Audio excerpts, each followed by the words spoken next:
दोस्तों, अफगानिस्तान की जंग 21वीं सदी में अमेरिका की सबसे बड़ी हार मानी जाती है। वहां 20 साल रहने और करीब 100 लाख करोड़ रुपए खर्च करने के बाद भी उनके हाथ कुछ नहीं लगा। लेकिन इसका ये मतलब नहीं है कि किसी ने भी इस जंग से कुछ हासिल नहीं किया है। बहुत से ऐसे लोग हैं जो इस जंग के कारण अरबपति बन चुके हैं। जब आप ये लिस्ट देखेंगे तो आपको समझ में आ जाएगा कि अफगानिस्तान की जंग कभी वहां के लोगों को तालिबान से आजाद करने के बारे में थी नहीं। ये एक मौका था कई सारे लोगों के लिए रातों रात अमीर होने का। इन सभी लोगों ने एक टूटे हुए भ्रष्टाचारी सिस्टम का फायदा उठाया और अपने लग्जरी बंगलोज में आज एंजॉय कर रहे हैं। कौन थे लोग और कैसे हुए इतने अमीर, जानेंगे हम आज के इस वीडियो में, तो बस अंत तक बने रहिएगा हमारे साथ। लेकिन वीडियो शुरू होने से पहले अगर आप हमारे चैनल पर नए हैं या आपने अभी तक चैनल को सब्सक्राइब नहीं किया है तो चैनल को सब्सक्राइब करना और बेल आइकन दबाना ना भूलें। इन लोगों के बारे में जानने से पहले आपको ये जानना होगा कि गवर्नमेंट कॉन्ट्रैक्ट्स क्या होते हैं। गवर्नमेंट कॉन्ट्रैक्ट्स तब दिए जाते हैं जब सरकार किसी प्राइवेट कंपनी की मदद से कोई काम करवाना चाहती है, जैसे कि हथियार बनवाना, सोल्जर्स को खाना प्रोवाइड करना, यूनिफॉर्म्स और बुलेट प्रूफ जैकेट्स बनवाना। आमतौर पर एक ऑक्शन होता है और कंपनियां बिडिंग करती हैं। जो कंपनी सबसे कम दाम और कम समय में ये काम करने को राजी हो जाती है उसे कॉन्ट्रैक्ट दिया जाता है। लेकिन जंग एक इमरजेंसी सिचुएशन है, इसीलिए इन सब चीजों का ध्यान नहीं रखा जाता और सरकार पानी की तरह पैसा बहाने लगती है, जिसका फायदा ये कॉन्ट्रैक्टर्स उठाते हैं। इनमें से पहला नाम है रॉबर्ट स्टीवंस का, जो लॉकहीड कंपनी के सीईओ थे। लॉकहीड मार्टिन हेलीकॉप्टर से लेकर बॉम्ब्स, मिसाइल्स और हर एक चीज बनाती है। अगर आपने आयरन मैन फिल्म देखी है तो ये स्टार्क इंडस्ट्रीज की तरह है और इनके सीईओ थे रॉबर्ट। अफगानिस्तान में जंग शुरू होने से पहले लॉकहीड मार्टिन के सीईओ की सैलरी लगभग 15 करोड़ थी, जो कि काफी ज्यादा है। लेकिन जंग शुरू होने के बाद तो जैसे इनकी जिंदगी में पैसों की बाढ़ आ गई। 2005 में रॉबर्ट की सैलरी 33 करोड़ थी, 2006 में भी बढ़कर 135 करोड़ हो गई, 2007 में लगभग 200 करोड़। यानी लॉकहीड मार्टिन ने बहुत सारा पैसा छापा है। लेकिन आप ये भी कह सकते हैं कि ये तो इनकी मेहनत की कमाई थी। लॉकहीड मार्टिन को इतने पैसे तो मिलने ही चाहिए थे। तो ठीक है, चलिए आपको फिर स्टीवन और स्टाइन से मिलवाते हैं। स्टीवन और स्टाइन की कंपनी सुप्रीम ग्रुप का काम यूएस के ट्रूप्स को खाना प्रोवाइड करने का था। उन्हें कॉन्ट्रैक्ट मिलने के बाद से ये कंपनी 50 गुना ग्रो कर चुकी है और 6 साल में इन्हें करीब 41,000 करोड़ रुपए का भुगतान अमेरिकन सरकार ने किया था। सुप्रीम का 90% बिजनेस अमेरिकी कॉन्ट्रैक्ट से आ रहा था और तब स्टीव ने सोचा कि कैसे वो इस बिजनेस को और बढ़ा सकते हैं। ऐसे में उन्होंने अपने खाने के पैकेट्स के प्राइसेस बढ़ाने शुरू कर दिए और बात यहाँ तक पहुंच गई कि वो एक फूड पैकेट के लिए 15 लाख रुपए लेने लगे। जी हाँ, एक पैकेट यानी 2 वक्त का खाना हर एक सोल्जर को 30 लाख का पड़ रहा था और अमेरिकी सरकार खुशी खुशी से ये पैसा दे रही थी। इसके अलावा वाटर और ट्रांसपोर्टेशन कॉस्ट के लिए सरकार ने स्टीवन को 10.5 हजार करोड़ रुपए दिए, जो शायद इन्हें दुनिया की सबसे महंगी केटरिंग सर्विस बना देता है। हमें इस बात का ध्यान भी यहाँ रखना है कि अमेरिकी सरकार और पॉलिटिशियंस बेवकूफ नहीं है जो इतना पैसा इन्हें पे कर रहे हैं। यहाँ पर कई सारे नेताओं और ऑफिसर्स ने इन बिल्स को क्लियर करने के लिए रिश्वत खाई होगी। पर अभी आगे बढ़ते हैं। एरिक प्रिंस एक और अरबपति है जो इस जंग में अमीर हुआ है।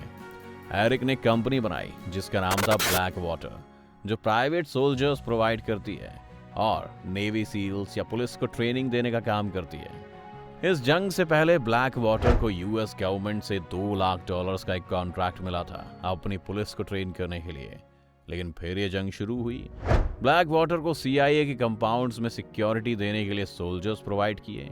अफगानिस्तान युद्ध में भी उन्होंने अपने प्राइवेट सोल्जर्स भेजे जिसके अंदर कोई डिसिप्लिन नहीं था और उन्होंने वहां निहत्थे नागरिकों पर गोलियां चलानी शुरू कर दी, जिस वजह से काफी लोगों की जान चली गई।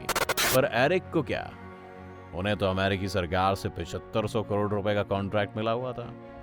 इराक में हुई इस शूटिंग के बाद ब्लैक वाटर पर मुकदमा भी चलाया गया, लेकिन एरिक ने किसी और को कंपनी बेच दी और अपने पैसे लेकर वो निकल गए। जिन लोगों ने गोलियां चलाई थी उन्हें सजा हुई, लेकिन फिर डोनाल्ड ट्रंप ने राष्ट्रपति होने के नाते उनकी सजा को माफ कर दिया। कोई नहीं, आगे बढ़ते हैं। आगे हमारी लिस्ट में 2 लड़के हैं जिनकी उम्र थी 25 और 21 साल और इनका नाम था डेविड पैकर्स और इफ्राम डेवरोली। इन दोनों पर वॉर डॉग्स नाम से एक फिल्म भी बन चुकी है। अब आप सोच रहे होंगे कि कॉलेज में पढ़ने की उम्र में ये दो लोग इस जंग में क्या कर रहे थे।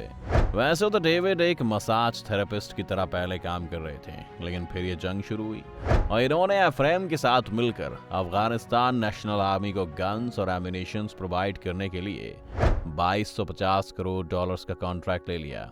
जी हाँ, वो बच्चे जिन्होंने कभी हाथ में शायद बंदूक भी नहीं पकड़ी थी, वो अब एक आर्मी को गन्स और एमिनेशंस प्रोवाइड करने वाले थे। बाद में सामने आया कि लोग चीन से सब कुछ खरीद रहे थे और फिर अमेरिकी सरकार को बेच रहे थे, जो कि इलीगल था। ऊपर से चीन और अमेरिका दुश्मन है। ये करना लगभग राजद्रोह है, क्योंकि ये लोग यंग थे और इनके पास बाकी लोगों की तरह बहुत सारा पैसा नहीं था। इस वजह से इन्हें 4 साल की सजा हुई। लेकिन अभी लिस्ट खत्म क्या हुई है। इन लोगों के अलावा यूएस की कांग्रेस में बैठे पॉलिटिशियंस ने भी पैसा कमाने का कोई मौका नहीं छोड़ा, जिसके लिए उन्होंने एक बहुत ही कमाल का प्लान बनाया। इन लोगों ने उन कंपनीज में इन्वेस्ट करना शुरू किया जिन्हें वो गवर्नमेंट कॉन्ट्रैक्ट्स दे रहे थे। इसे दूसरी तरह से समझें तो ये लोग सिर्फ उन्हीं कंपनीज को कॉन्ट्रैक्ट दे रहे थे जिनके शेयर इन लोगों ने खरीदे हुए थे, ताकि उनके शेयर्स की वैल्यू बढ़े और वो खूब सारा पैसा कमाकर जल्दी रिटायर हो सके। करीब 36 कांग्रेस मेंबर्स ने ऐसा किया, जिसमें वहां की डेमोक्रेटिक और रिपब्लिकन दोनों पार्टियों के लोग शामिल थे। ये लोग जानबूझकर सिर्फ उन्हीं कंपनीज को कॉन्ट्रैक्ट देते थे जिनमें इनका इन्वेस्टमेंट है, या फिर उन कंपनीज में इन्वेस्ट करते थे जो जंग में उतरी हुई हैं, और फिर उन्हें और बड़ा कॉन्ट्रैक्ट देते थे।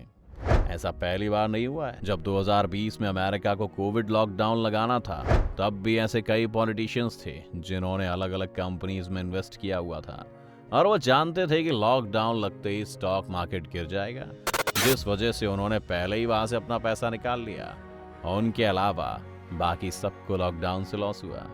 सिर्फ अमेरिकन ही क्यों, वैसे इस पैसों की बहती गंगा में हाथ धोने कुछ अफगान भी उतरे, और इन्हीं में से एक था फ़हीम हाशिमी। जब अमेरिकन सोल्जर्स यहाँ आए तो उन्हें कई तरह के ट्रांसलेटर्स और गाइड्स की जरूरत पड़ी। इसके अलावा और भी कई तरह के लोकल लोगों की जरूरत अमेरिकी मिलिट्री को पड़ती रहती थी। मौके का फायदा उठाते हुए फ़हीम ने एक कंपनी शुरू की और उन्हें ऊंचे दामों पर यह सर्विस प्रोवाइड करने लगा। हर साल फ़हीम की कंपनी को यूएस गवर्नमेंट 1500 करोड़ रुपए देने लगी, जिसे बाकी चीजों में इन्वेस्ट करते हुए फ़हीम ने अफगानिस्तान में अपना मीडिया नेटवर्क और एयरलाइन बिजनेस भी खोल लिया और देखते ही देखते बहुत अमीर हो गया। तो ये था अफगानिस्तान जंग का असली चेहरा। किसी को लोगों की या तालिबान की नहीं पड़ी थी, ना इन कंपनीज को, ना ये कांग्रेस में बैठे नेताओं को। सबको पैसा कमाना था, सब ने पैसा कमाया और अब अमेरिका अपना सर्कस समेट कर यहाँ से लौट चुका है। अब ये तंबू किसी और देश में लगेगा और तमाशा चलता रहेगा। आपको क्या लगता है, क्या इस बड़े स्कैम पर कोई इंटरनेशनल जांच बिठानी चाहिए? अपनी राय हमें कमेंट सेक्शन में जरूर बताएं। अगर आपको ये वीडियो पसंद आया हो तो वीडियो को लाइक करें, और अगर आप चैनल पर नए हैं या आपने अभी तक चैनल को सब्सक्राइब नहीं किया है तो चैनल को सब्सक्राइब करना और बेल आइकन दबाना ना भूलें।